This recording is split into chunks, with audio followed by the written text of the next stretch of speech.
Good evening, and you're all very welcome to tonight's webinar, which is being brought to you tonight by the Teagasc Advisory staff here in County Mayo. My name is Brendan Gary, and I work in Teagasc and Ballinrobe, and tonight, for the next hour, I'm delighted to be your host for this webinar.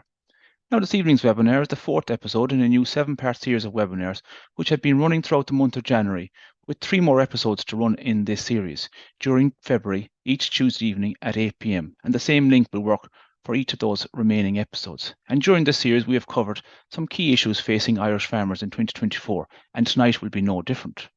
Now, tonight we'll examine the nitrates regulations, and these regulations are the statutory regulations that all farmers must follow, regardless of stocking rate, enterprise, or location. And my colleague Ronan Mulligan from the Teagasc office in Claremorris will provide us with an update on the latest nitrates rules, which affects all farmers. And later on this evening, John McCabe, a dairy advisor working in the Teagasc joint programme with the Revo, based in the Teagasc office in Tuam, and John will provide us on some guidance in relation to maximising grass utilisation this spring on farms here in the west of Ireland. Now, you, the viewers, this evening are being encouraged to engage with our speakers here tonight, and we ask you to type your questions into the Q&A button at the bottom of your screens, phones or tablets. And later this evening, the Teagasc Regional Manager for County Mayo, Mr. Vivian Silk, will put your questions live to our panellists here tonight. So please type your questions into the Q&A box. As always, this webinar is being recorded and will be available to watch back on the Teagasc Mayo YouTube channel in the coming days. So without further delay, I'll now ask you, Ronan, to start sharing your presentation with us, and it's over to you now, Ronan. Is that okay? That's perfect, Ronan. Now, thank you very much for that, yeah. Okay, so hi everyone. My name is Ronan Mulligan. I'm the dairy advisor here in Teagasc Mayo, and today I'm just going to talk about kind of nitrates and derogation changes and updates for 2024. There's a lot of changes, particularly for dairy farmers coming down the line, and just kind of a brief overview basically is I'm going to look at what basically an update on kind of what kilos of nitrogen per hectare are, issues relating to all farmers, issues affecting basically different categories of farmers. So farmers stocked at greater than 130 kilos of organic N per hectare, farmers stocked at 170 or above, and derogation farmers, and then some of the possible changes that might be coming for 2024 and beyond. Okay, so basically just a basic overview on the various rates of organic N. So a suckler cow produces 65 kilos of organic N per year. A 0 to 1 animal produces 24 kilos of organic N. A 1 to 2 animal produces 57 kilos of organic N. And 2-year plus animal produces 65. And last year for dairy cows, there was significant changes as cows were placed in a nitrates band. So, and that band will continue going on into 2024, where cows will be given a specific nitrates figure based on their level of milk production. So what is kilos of organic N basically all about? It's basically a different method of kind of expressing stocking rates. So livestock units per hectare versus kilos of organic N per hectare. It basically relates to the N produced from livestock. It's nothing to do with chemical N. So just an example dairy farm in this scenario is dairy farm that's in the middle band. They produce 92 kilos of N per year. And they also have 20 0 to 1 year olds on the farm that produce 24 kilos of organic N per year. So it's a 45 hectare farm, 80 dairy cows, 20 weanlings. To calculate it, we want to basically calculate what that farm is producing in terms of kilos of N. So basically multiply the 80 cows by 92 kilos of organic N, and that's a total N figure of 7,360 kilos of organic N. And then for the weanlings, them 20 weanlings are producing 24 kilos of organic N per year, and the total figure for that is 480. And if we add the two together, we get 7,840 kilos of organic N. So for this particular farmer, then we divide 7,840 kilos with 45 to get an organic N figure of 174. So for the likes of this farmer, he would have to consider either slurry exporting or possibly going into derogation. So it's hugely important that farmers do know their own figure for 2023. So you should really consult your nitrogen and phosphorus statements on ag food, your advisor, or there's numerous calculators out there that will help you calculate your organic N figure. So some of the issues that are affecting all farmers, so these are for all farmers, irrespective of their stocking rate. So farmers, so it's basically on the provision of prevention of direct runoff from farm roadways to water courses. So water is defined as anything that can convey water. So it's basically from a dry drain to a river. And some of the options that farmers have to really consider is Cameron roadways as one. So basically, there should be no runoff from roadways into water courses on farm. It's a direct cross compliance issue and will result in penalties of your single farm payments. Okay, and then another rule that has recently been in place is around round bale storage. If your round bales if your round bale storage, so the effluent from the round bales isn't collected, your round bales cannot be stored more than two round bales high, and they must be stored. They must your round bale yard, it must be more than 20 meters away from surface water. You need to keep a buffer zone, so no chemical fertilizer can be spread within 3 meters of any water courses. Slurry spreading, so that's permitted from the 16th of January, and you must have a minimum 18 weeks slurry storage. That's in the Mayo region.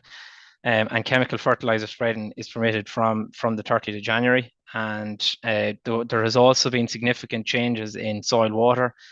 So from 2022, we were required to have 10 days soil water storage. But from 2024 and onwards, we're required to have 31 days storage of soil water. Okay, so that storage period where you're no longer able to go out and spread soil water is from the 1st to the 31st of December. And that doesn't apply for winter milk suppliers in 2024, but it will apply for them from 2025 onwards. So just what is soil water? It's basically water from milking parlours, washed out, basically the washings from your parlour, and it's also from collecting yards as well. So if animals are passing through it, that will be classified as soil water. It's from unroofed temporary holding yards for livestock, and it's also soil water is runoff from silage bases. So rainwater on unroofed feed areas is slurry. So if the animal, if it is a collecting yard and the animal is feeding on it, it is classified as slurry. Okay, and seepage from manure pits is also slurry. So there's been a lot of kind of stuff in the media at the minute regarding chemical nitrogen cuts. So just in front of you there is the current rates. As of last year, if you were between 131 and 170 kilos of organic N, your limit was 185 kilos of nitrogen. If you're between 171 and 210, your limit was 254 kilos of N. And if you were between 211 and 250, your limit was 225. It is expected that there is going to be a 10% reduction in the level of chemical nitrogen that can be spread on farms. So, for example, that particular for guys stocked between 171 to 210 kilos of organic N, it is anticipated that will come down closer to 220 or 225 kilos of chemical nitrogen.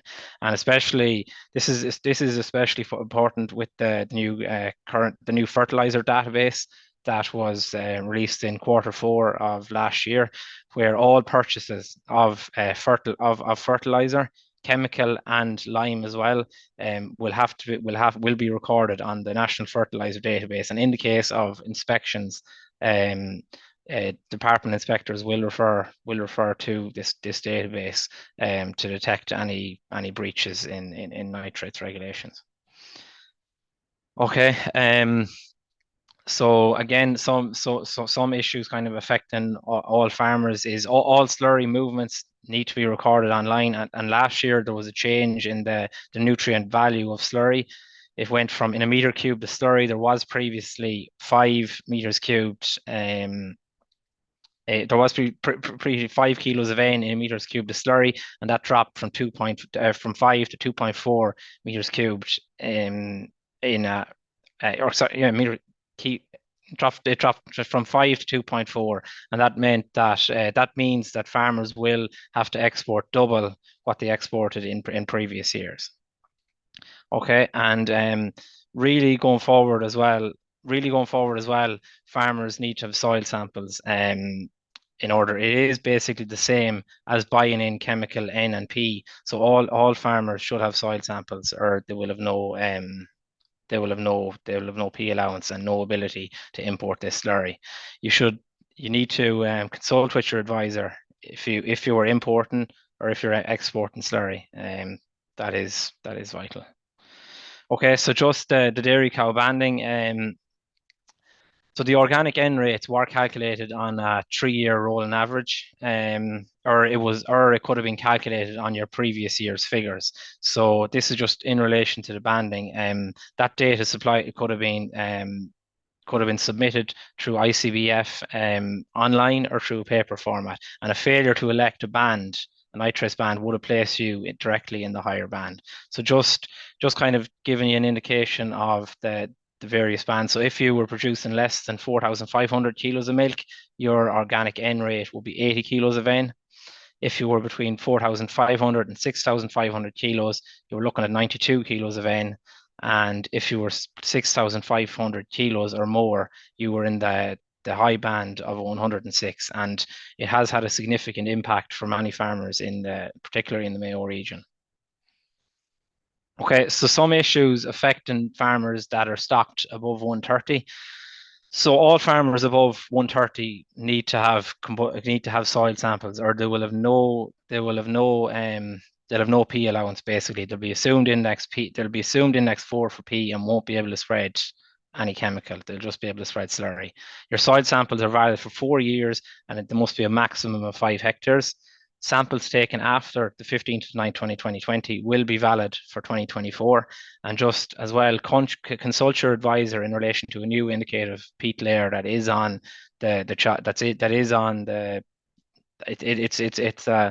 peat layer that will limit your P allowance if you don't get an organic matter test in your soil sample. So I can't emphasize enough the importance of consulting your advisor regarding that. Okay. Again, you need 18 weeks storage for all bovines. You must spread slurry using less. So all farmers at an organic stocking rate of 130 plus, they must spread slurry using low emission slurry spreading.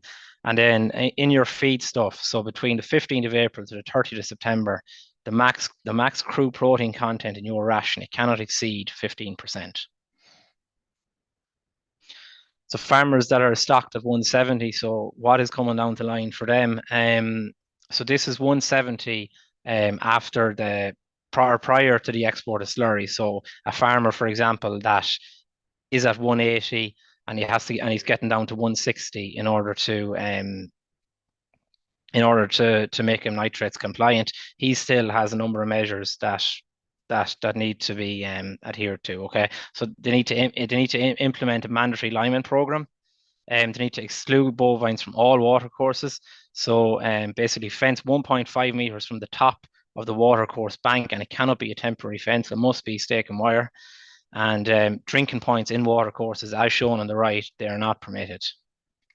Water courses must also be set back 20 meters, water troughs must also be set back 20 meters from all water courses.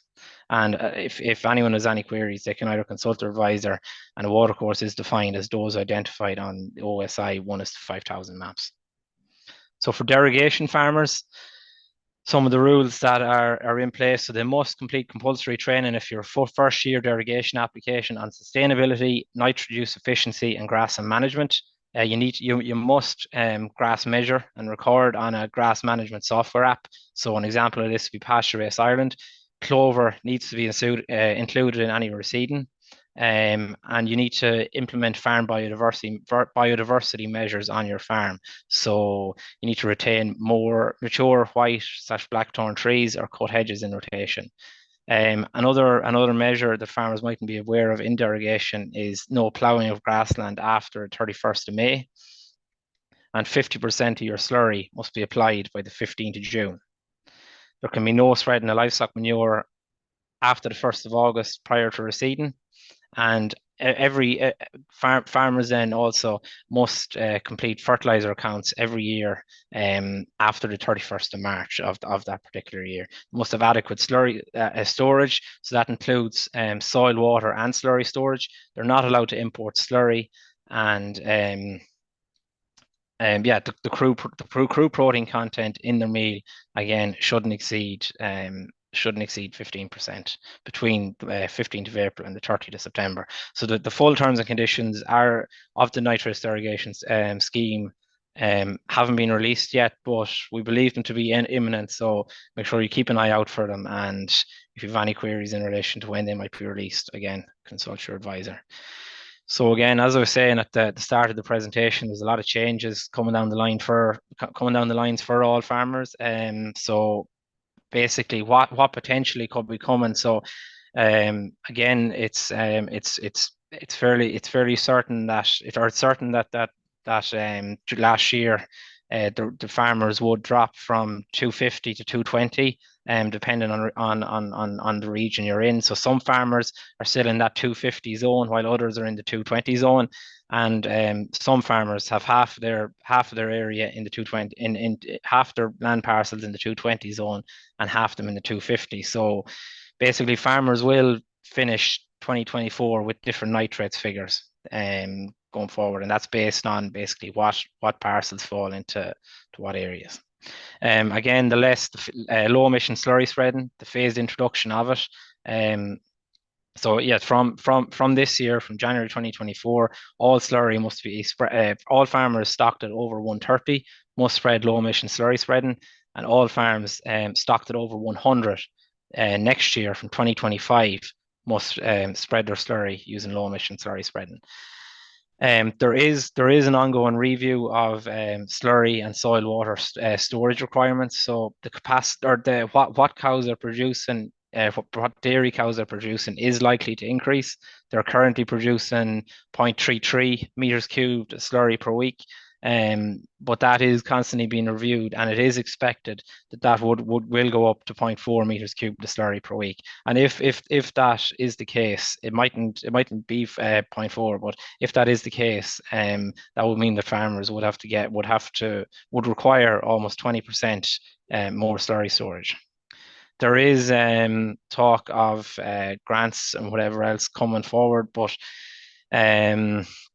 it's very much not determined yet, and we will know further in the year whether grants will be available for farmers to put up more slurry storage.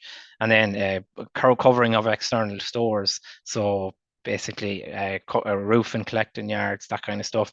We will get a better idea later on in the year as well whether there will be grants for that as well. So we are also maybe anticipating a change in the end figure for young stock. So basically, it's anticipated that we will have a different end figure for calves born between 0 and 12 weeks, and then between 3 to 6 months, etc., etc. But again, it's we'll know in April approximately in April when a lot of these changes are coming in. And again, just beware when you're making any fertilizer, spreading any chemical fertilizer, that there is a possibility of a 10% reduction in the amount of chemical N that we can spread going forward. Okay, again, so this just in relation to the peat layer on your soil test. So just make sure when you're getting your soil samples taken, make sure you do consult your advisor to make sure that that your area ground isn't on the peat layer, and make sure that if it is, it gets a soil organic matter test or a peat test. Okay, and then here is just a list of the fines for basically breaching organic nitrogen limits. So if you, for example, go over the 170, and if you're over between 170 and 180, it's a 1% fine. And if you continually breach them regulations, the fines will triple. So a 1% fine will go to a 3% fine, will go to a 9% fine. And then for derogation applicants as well, there is quite severe fines if you go over the 250, or if you go over your allocated organic N rate, or your organic N per hectare for 2024, it will result in a fine plus removal from the derogation scheme. Okay, and then there's also just fines there in relation to insufficient slurry storage. So that's me. Thanks for listening, and I'll welcome any questions later on. Thank you very much, Ronan, for that presentation. And I'll just get you just to stop sharing your presentation. And indeed, thank you very much for that, Ronan. And indeed, we have plenty of time for questions and answers at the end. But indeed, our viewers are being encouraged there to put your questions in there to the Q&A tab. And indeed, later after John McCabe's presentation there, Vivian there will answer those questions. So at this stage of the evening, I'll ask our next speaker, John McCabe, a joint program advisor there working on the Teagasc Revo joint program there. And John is based there in Doom, dealing with a lot of farmers there across the overall wider Revo catchment area. So indeed, John, good evening to you, John, and just get you to unmute your microphone as well. Thanks, Brendan. And over to you now, John. Yeah, thanks, Brendan, and good evening to everyone else. As Brendan said, my name is John McCabe, and I just want to go down through a few very simple tips and tricks and advice in terms of spring nitrogen and early grazing. And while I am going to try and keep this in as simple a terms as possible, there is a good bit of science behind what I'm talking about. So I'll just share my screen here, and we'll get going. We'll just get you put it, yeah. Yeah. That's perfect, John. Yeah, so there's just a picture of cows grazing this day last year in Moor Park, and I suppose we're just getting going with calving, and this is what we're hoping to see now over the next couple of weeks. So what I'm going to talk about is growing grass and grazing grass, and it's really in a context of meal has increased in the last few years, imported silage has increased, and nitrogen has decreased. And there's no point in swapping out nitrogen bought in the farm gate if you're allowed to spread it, and then buying in meal and silage in an expensive way, because we know that silage is twice the price of grazed grass, and meal is 4 times the price, and that has been the case for a long number of years. So just in relation to the nutrient advice that I'll go through now for a couple of minutes. I'm talking about Zone B here, which is County Mayo. This is the Teagasc Mayo webinar, but I do know I can see a few names on there that are from other zones like Zone C and elsewhere. So this is in relation to Zone B. If you're outside that, i.e. if you're in Zone C, what I'm talking about will be a little bit later, but the same principles apply. So in Zone B, slurry is allowed from the 16th of January. And chemical is allowed from today. Chemical bagged nitrogen is allowed from today. And good farming rules apply. So good farming practice apply. So we don't want to be dumping out slurry or putting out too much fertilizer where it's not needed. So good farming practices apply. I'll come back to that. In terms of slurry, and now this is very simplistic. And this is backed up by a project that was done by myself and a few colleagues in Cork and Tipperary and Limerick in the last few years in terms of analysing of slurry. So basically what we found was over 120 farms is that the thick slurry should go to the silage ground, and that the watery slurry should go to the milking platform. I know that's very simplistic, but I think if you can just have that in the back of your mind when you're spreading slurry this spring, that the thick stuff is suited to growing silage crops very well, and the watery stuff is suited to spreading on the milking platform because it doesn't taint the grass as much, and it's not and our P's and K's isn't as high a demand as the silage ground. So thick to the silage ground, watery to the milking platform, and when you're paying the contractor, it probably pays to be sending the better quality stuff anyway. And also, when I talk about slurry, I'm talking about 2,500 gallons using low emission slurry spreading. And I suppose what's happened is that with the pipe system, they're capable of putting out a large amount per acre.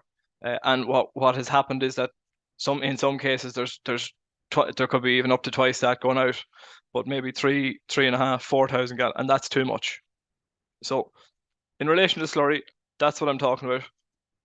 2,500 gallons per acre using low emissions slurry spreading.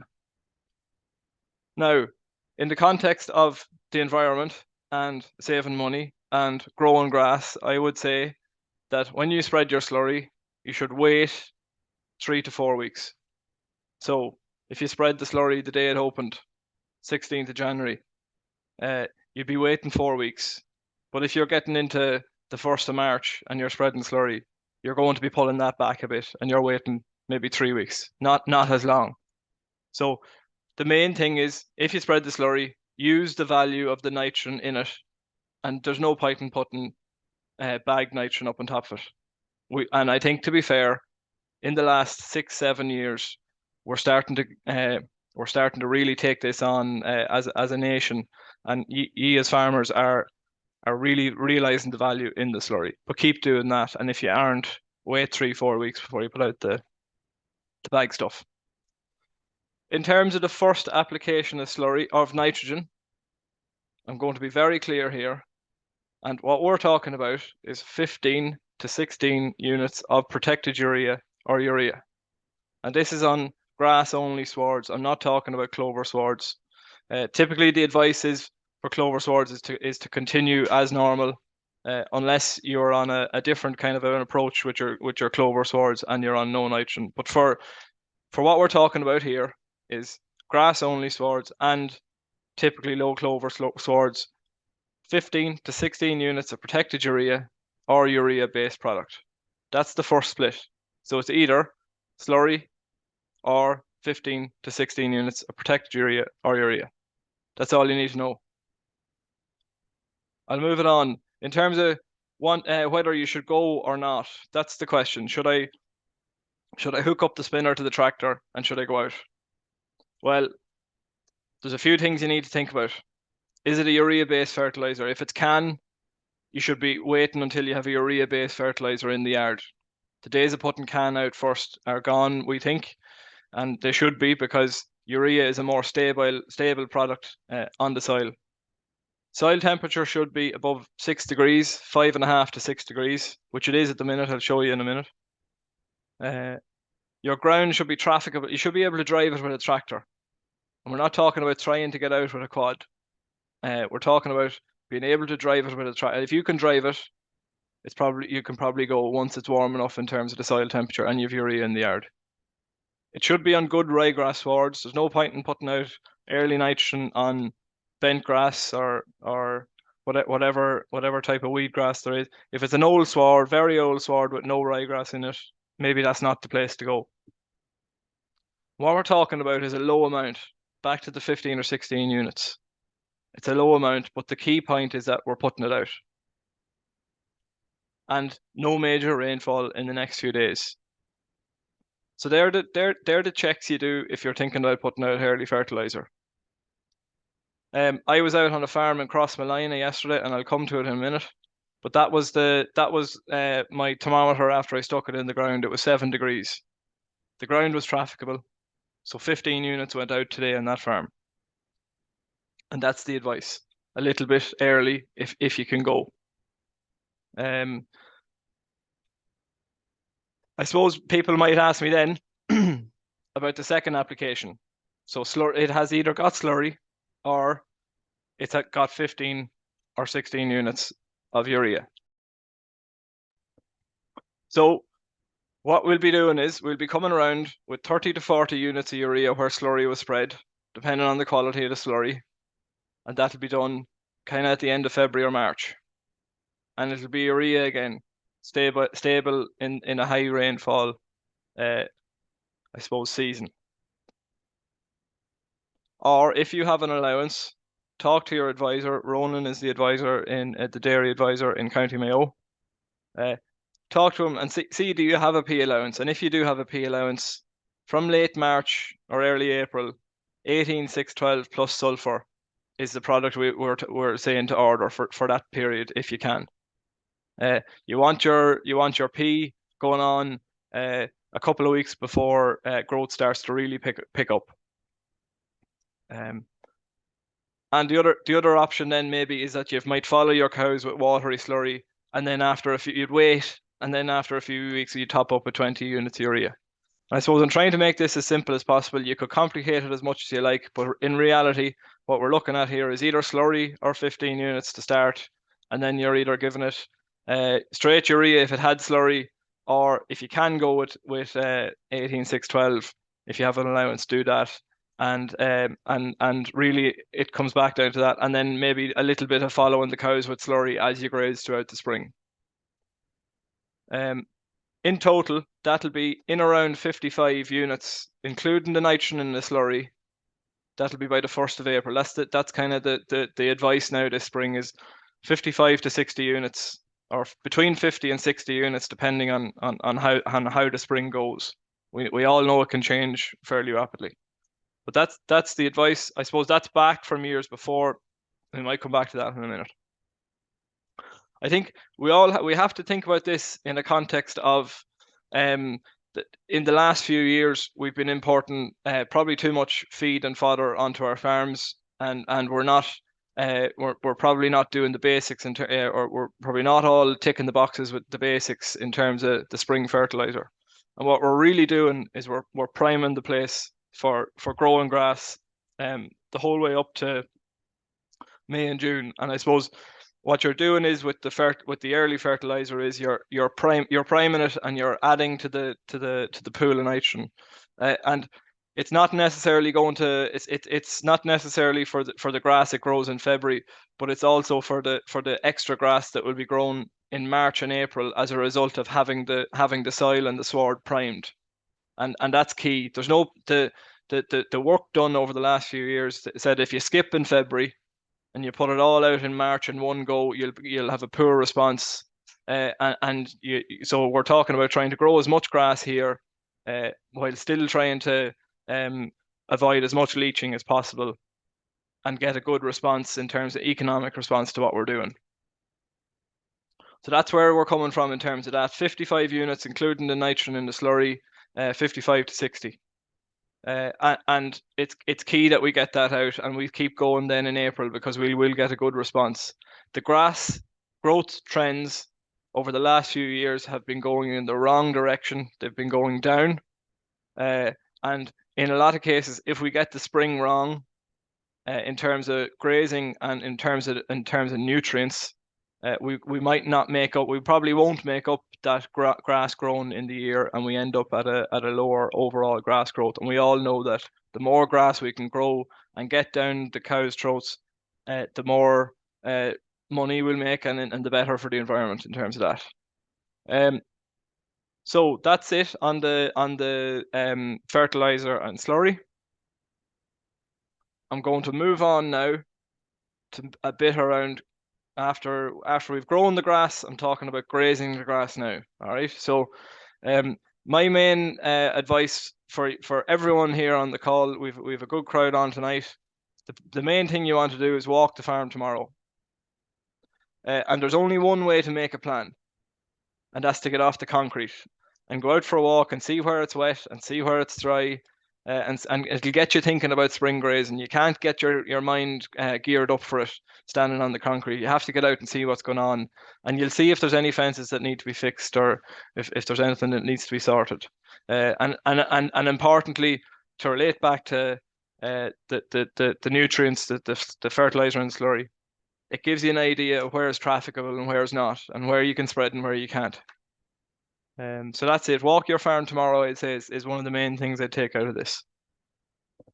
So, Brendan, I'm going to move it on just onto the grazing, and what I'm going to do is I'm going to use an example of a farmer in County Mayo, and it's our new focus farmer on the Teagasc Arrivo joint program, and that is the Gordon family in Crossmolina.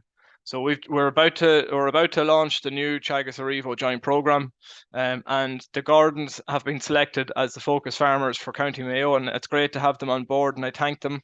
And that's we've got Kevin and Michael, Anita and Aoife, who are and you can see Neffin Mountain in the background there, and also, the Gordons were the Milk Quality Award winners in Arrivo Co-op last year. So it's great to have them on board. I'm going to look at their farm on Google Maps here, just to give you an idea of what I'm talking about in terms of fertilizer and grazing. So that's a screenshot of their farm in Cross Malina, and I have a ring around two parts of the farm. So the yard and the better type ground has a ring around it there in blue and white, and the wetter ground has a ring around it in yellow and red. I was there yesterday and we walked the place, and it was very, very useful, because we found out that you can't drive on the wetter part. So that means we can't go with fertilizer. And we also know that it's too wet to graze there too. But we figured out that you can drive on the drier part. So that's useful information too, in terms of we know that we can go out with a bit of fertilizer. It's trafficable. You can drive it with a tractor at the minute, and you can and the soil temperature was 7 degrees. So there's fertilizer gone out there today at a rate of 15 units of urea. That's what we're talking about. If I look at the map again there, and I zoom in on the slightly better type ground, you'll see I've put in a yellow yellow line where there's a roadway, and this is in relation to getting our minds thinking about where we're going to start grazing. So typically, I'm going to move it on here. Typically, Michael and Kevin would start grazing in around where the number 3 is, and so the number 3 has I'm just going to put a circle around it here. That it's very close to the yard, but maybe it's we need to think about grazing somewhere else and leaving that handy for the month of March. I would suggest, so that in the month of March, when there's some evening that's going against us, we'll be able to go out and just put the cows out very close to the yard. So what we identified was that Paddock 1 here has the ideal cover for grazing at 850 on it. And it has a roadway, as you can see where my pointer is. There's a roadway on 2 sides of an L. So that's ideal. And also Paddock 2 has a roadway on 2 sides of it as well. That's ideal for grazing and to start off with. And also you can see here where the number 4 is, there's a good roadway along all of here. But it is a bit of it is hard to get back to the back of some of them paddocks until you have a good few cows calved. So we're going to start off in 1 and 2. We're going to go to probably number 4, and then we're going to come back to number 3 some evening. We're under pressure in March, and we're going to leave it close to the yard. So that's the plan there that myself and Michael came up with when we were out walking the farm yesterday. So I'm going to zoom in on number 1 here to show you a bit to maybe explain it even further. And there's actually a lovely picture from the Milk Quality Awards where the photographer's out, and the picture I'm going to show you is actually Paddock is the roadway along Paddock 1, and that's it there.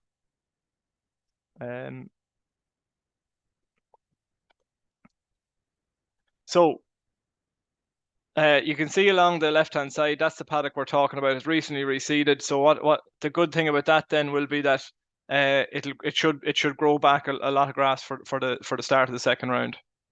I'm going to move it on. So this is the paddock up close. You can see the direction of the parlour. I have an arrow there showing the direction of the parlour. And the cover is 850. It was grazed around the 20th of October. So Michael and Kevin did all the right things. They grazed it at the right time, so there'd be a nice cover starting out for the cows to get them into grazing in the spring. It's not going to be too heavy, because if it's too heavy, it'll be hard to get grazing, the cows to get trained into it, and also you won't get through area for coming back. You'll do a lot of work in trying to get the cows out to grass, but you won't get through the area for growing the second round. So what we come up with is we'd put up a temporary wire. We'd split the field on the lengthways, and we put up that temporary wire and we'd leave it up. Probably leave it up for a week or 2 or 3, depending on how long it took to get 2 weeks to get through this field, depending on weather. Leave it up, and what the plan was then, we'd head to the far end of the paddock, when we have a smaller number of cows and we put up another temporary wire, and we might have to split it again depending if we've only a low number of cows calved. But basically, the point being is that we can get into this field in a number of different places. But we'd keep putting up wires the whole way along until we had that main side of the field grazed. And what I've done here is I've put I have a star down in the bottom left-hand corner where there's another gap in. So basically what I'm saying is we can get off the road for the 1, 2, 3, 4, 5, 6 grazings there maybe. I'm just kind of estimating that. And then we can come down to the bottom here and get into the bottom half of the paddock off another in another gap off a road. And you can graze this quarter of the field as well. And I suppose what's left then is down the bottom here where my red pointer is. That's a little bit harder to get to because there isn't as much road and you mightn't have too many cows. Great, but so what we're going to do is what Michael tends to do is in the spring is he puts up a little cow track with a wire, and he can put the cows in here. But maybe something one thing that I suppose people have gone away from maybe is putting the cows out at night in February or March to try and get grass into cows and maybe to get through area. What I'd be saying is that we need to be trying to do these awkward grazings during the day. These ones like this in the backs of the paddocks. Do them during the day and leave these easy grazings, night grazings for the evening after milking, so that if you get the clusters on the cows at a reasonable hour, and you can come out, put the cows out, do your few jobs, come out after 2 or 3 hours before you're going, maybe before you go in, and then you could just open the wire. They're onto the road, and it's a quick job. From when you leave the house or from when you leave the yard, it's only a quick job to get the cows in, and you're not kind of messing around getting them out at awkward places. So look, that was just an example of how that field is going to be grazed, and I'll just move it on again now.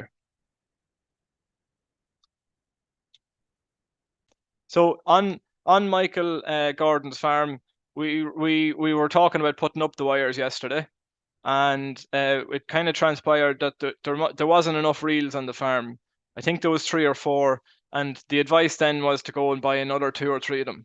So that I think for everyone here, we need a minimum of 6 or 7 reels on the farm so that we can do what we want in terms of maybe grazing this paddock and another paddock at the same time, night and day, and being able to do what we want to. There's no point in having 2 bad old fencing reels. You need a couple of good quality geared reels so that you can get grass into cows. I'm going to move it on quickly there and down through the last couple of slides I have for you, and that is one of the key pieces of advice is to figure out your situation, your silage situation, and your level of grass supply. So that's getting out and doing a cover. But the silage situation, it's good to know what you have left, because and it's good to know what type of grass you have, because if you don't, or what level of grass you have, because if you're opening with not enough grass, you're going to have silage in the diet. And basically what you want to be doing there is keeping your best stuff for going into milkers. In terms of an ideal spring, and I'm talking about an ideal spring and the things that are in your control. So I know the weather went against us last March and April after a fantastic February, but an ideal spring in terms of what you can do, lots of grass. So that means closing with enough, having milk and cow silage there. So I'm talking 74, 75 DMD plus, not pit silage of 70 or 71 DMD. Good roadways, and have your couple of paddocks that you're going to graze in February, and so that they don't have too heavy a cover on them, and then getting a small bit of nitrogen out early. That's the ideal kind of practical spring things. Then lastly, then a couple of pointers, I suppose, when it comes to you can't give early nutrient advice without maybe talking about water quality. And in terms of water quality, we are a team, and we all need to play our part. So play your part.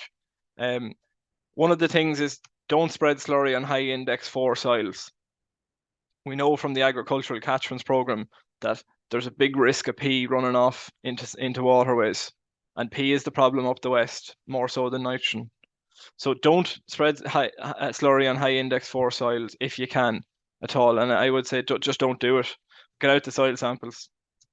Another point in terms of water quality is that the buffer zones they double after the opening date of slurry. So from the 16th of January up until now, they're 10 meters. You have to keep back 10 meters from the waterways. And I have a picture here to show a buffer zone. That's about 5 meters, so it needs to be double that. And I would say good farming practice would say that keep back about the width of the dribble bar, at least the width of the dribble bar away from any waterways to avoid to try and reduce the runoff. And if we all do our little bit on this, it'll be a major help. So the next week it should look like walk the farm. So that's walk the farm. I would say tomorrow you'll know where to go with fertilizer and with reelers. And you'll also know if there's fences that need to be fixed. 15 to 16 units of a urea-based product out on where you can travel. Soil temperatures are good. Slurry, the thick stuff to the silage ground. There's no need to empty the tanks with the slurry. We need to get the value out of the nutrients and maybe put out closer to the time of grass growth. Not on high index 4 for fields, and keep back from the waterways. And lastly, what I'd say there is buy more reelers and wire if you have to. They're simple tools, but they pay themselves back. And remember, to grow more grass in 2024, I've talked very simply there, I suppose, but there's a lot of science behind what we're talking about. You have to graze more in the spring, and you have to spread a little bit good and early. And they're the two main things you kind of have to remember. If you graze more in the spring and you spread a little bit of nitrogen early and where you can, you'll grow more this year. And we've been tending to grow less over the last few years and we're importing our nitrogen from other sources, i.e. from fodder and from concentrate. That's my piece, Brendan and Vivian and Ronan. I don't know if there's any questions in or... Yeah, we'll just get you just to stop sharing your presentation now, John, and thank you very much for those practical steps there that, I'm sure will help all farmers regardless of stock and rate. And indeed, I suppose, look, we have almost 130 farmers on this evening. So indeed, I'm sure a lot of you have questions there for our panelists, and indeed we have time, so do indeed type your questions into the Q&A button there. And at this stage of the evening, I'll now hand it over to our regional manager, Vivian Silk. Good evening, Vivian. Good evening, Brendan. Thanks for the introduction, and thanks to John and Ronan for coming on this evening. I know the two lads are away from their base at the minute, so thanks for that, lads. John, we'll give you a chance to catch your breath there after that good, informative and very practical presentation on grazing. Ronan, the first question for you, and you mentioned it, I think, in your presentation also. How high can I store bales if I'm in a concrete brace and I collect the effluent? Just Ronan, we'll just get you to unmute there. Apologies. So yeah, so it's tree high really, but it's very much dependent on safety as well. That's a major concern when stacking bales, and also the dry matter of the bales as well. So if them bales are going to sag, then you should maybe consider putting them too high. So it's tree high is what you can is the maximum. Yeah. Okay. Thanks, Ronan. And again, you touched on it throughout your presentation as well, Ronan. Will the whole country drop the 220 kgs of organic in by 2025, or what do you think? Well, look, it's very much dependent on water quality and the way that goes. Like we all have I went through the steps and the measures, and so did John in terms of keeping water quality good, and a lot will be dependent on where it is, where that goes into the future. But we are one of the only remaining countries that have a derogation, so in order to keep it, we're just going to have to really, really nail down on these regulatory requirements. And I suppose simple tips like John finished off his presentation with there, the width of the dribble bar to keep away from water courses and so on. That's all. We can all do our part to improve that. Yeah. Okay, Ronan, while you're on that topic, when will we know fully the chemical nitrogen limits for 2024? So we should probably know the chemical nitrogen limits for 2024 for in April roughly. Look, it's not ideal, but for any farmers that are kind of doing up or doing up their chemical fertilizer allowances or whatever, definitely forecast that with a 10% reduction in mind. Okay, and they can get in touch with yourself to sort out that and investigate that. Okay. Absolutely, yeah. Right, thanks, Ronan. John, a question for you now. It's on protein. So, what protein percentage ration would you need to feed cows that are grazing by day only from now on? So by day only, that means they're in at night, and that means they're eating silage. Yep. Which is typically lower protein. So we'd want to be giving them 16% nut if you're getting the grass into them during the day and silage into them in the evening. And I'll reference a good Mayo man, a former nutritionist with Chagas, Brian Gary, in that he had a very simple rule of thumb for everyone for the spring, and that's if you're in full time, it's 18%. If you're out by day, in at night, it's 16%, and if you're out full time, it's 14. Okay. So it's 18 in, 16 in and out, and it's 14 when you're out fully. Okay. And I think that's very clear and simple, and yeah. Easy to remember. Okay. And Thanks. what I might say on that as well is that as you get into March, maybe especially heading for Paddy's Day and depending on the weather, you're talking about maybe getting a smaller load. Don't be caught with 18 with a full bin of 18% nut and take you 3 to 4 weeks to get through it, and you're into the middle of April or end of April by the time you're through it, because that has a tax on the cow in terms of using the protein, and she'll milk condition. She'll try to milk an awful amount. She'll milk a bit too hard. Yeah. There's oodles of protein in the grass, and I suppose I'm just thinking here, I'm kind of thinking out loud. Another point that I probably should have said in my presentation is that a kilo of spring grass has the same energy value as a kilo of rolled barley. And a kilo of good silage has about 85% of that. And a kilo of average silage has about 75% of that. So the worst grass in the field is still better than the best silage in the yard. So we need to try and get cows out to grass, and I think it's worth it. Maybe talking about a few of the tips and tricks we were talking about earlier on. Okay. Thanks, John. And just in terms of the levels of urea or protected urea, ideally in 2024, the question is going there: is it worth going with the 15 units at all, John? Given that the fact that the amount is so small, or what's your view on that? I think it's definitely worth going because you'll grow more grass in March and April, versus if you didn't put it out and you put it out in March, or into March. So you're better out. The main thing with growing grass in the spring is putting a little bit out early and getting through the area in terms of grazing. That's when we look at the farms that grow the most grass between the 1st of January and the 15th of April. They put out a little bit of fertilizer early and they get through the area. So I suppose in terms of that 15 to 16 units, Vivian, that's a pullback from the 23 that were typical, or the half a bag of urea that we're typically used to putting out. But you were listening to Ronan about the limits of nitrogen coming in, and the fact that the fertilizer register is there. We need to watch every grain of fertilizer that we have or that we're buying into the farm, and I'm also saying we need to use our allowances, but we also need to watch it in terms of the main thing is having some fertilizer out. It doesn't matter. You having the extra 7 or 8 units out isn't going to have a major amount of benefit. You're better to have them for the springtime, because if you put out too much nitrogen up until the 1st of April, you have April, May, June, July, August, and a bit of September. You have 5 months. 5.5 months, you're talking 150, 160 days.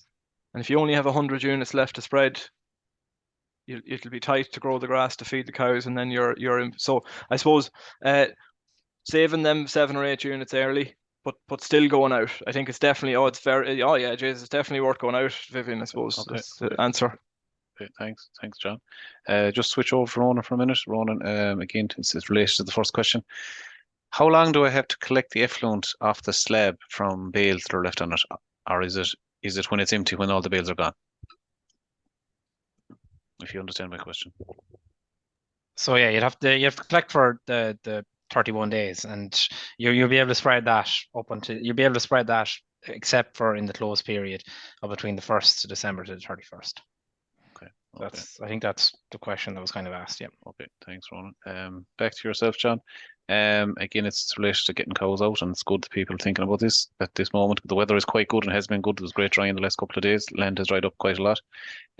What tips would you give on the transition of freshly calved cows from silage to grass? Is there anything simple, or is it just go ahead and do it? Most of the Teagasc dairy farms, so I'm talking Ballyhays Farm, Teagasc, Johnstown Castle, Moore Park, Salahead. A lot of them have Clonakilty. A lot of them have moved to having a colostrum herd. So when a cow is being held back, when she's freshly calved, she's for the first 3 or 4 days when she's not going into the tank, she's in a colostrum herd. So it's the fresh cows, and they're kept in on silage. Okay. For the first 3 or 4 days, and what that does, it allows the rumen to adapt to the diet, and also to when the calf has gone out of the stomach of the cow, there's less risk of LDAs. So what they would notice anecdotally, or what the farm managers would say, is that when they move to doing that, the LDAs and the RDAs and the milk and the downer cows and things like that, they're really, really reduced. I'm not saying they're gone, but they're really reduced. So if you can keep them in for a couple of days when they're being milked into the bucket, that's that, and then their insides will have a time to adjust, and then you're out to grass then. Or some people will put them out during the day and in at night. That might be fine too, because you're giving them it's a mix of silage. If they're calving tomorrow's Wednesday, you could have them hopefully hitting grass next Tuesday, Wednesday, about a week. Or even Saturday or Sunday, depending. It's Yeah, a couple of days basically to get over the calving. It's a traumatic thing. Yeah. And Okay. yeah. Okay. Thanks for that. We're at the end of our questions, Brendan. I'll hand back to you, and we'll just sum up. And again, thanks to the lads for participating. Yeah, thanks very much, Vivian. There's one or two just after coming in there, but we can get back to them there in the coming days anyhow. We're just about out of time this evening, and I'd like to thank our 2 panelists here tonight, Ronan and indeed John tonight, for their presentations, and indeed to Vivian as always there for facilitating the questions and answers here tonight, and indeed most importantly there for you, for the audience at home this evening, for staying with us tonight. We had almost 130 farmers on, so indeed thank you very much there for your questions and answers, and we will follow up with any unanswered questions. We hope you found the webinar beneficial, and that we'll get the recording uploaded to the Teagasc Mayo YouTube channel in the coming days. All that's left for me to say is that we'll be here again next week for the 5th episode in this series, where my colleague Alan Nolan from Teagasc and Ballinrobe will be giving us an update there on the current suckler topics, including skep, while Tommy Cox there from the Dairy Beef 500 team will give us an update there on key management guidelines there on calf to beef systems there for a newborn calf. So indeed, that's all happening next week. And indeed, from us all here in Teagasc and Mayo, it's good night from us all, and see you all again next Tuesday evening. Good night, folks.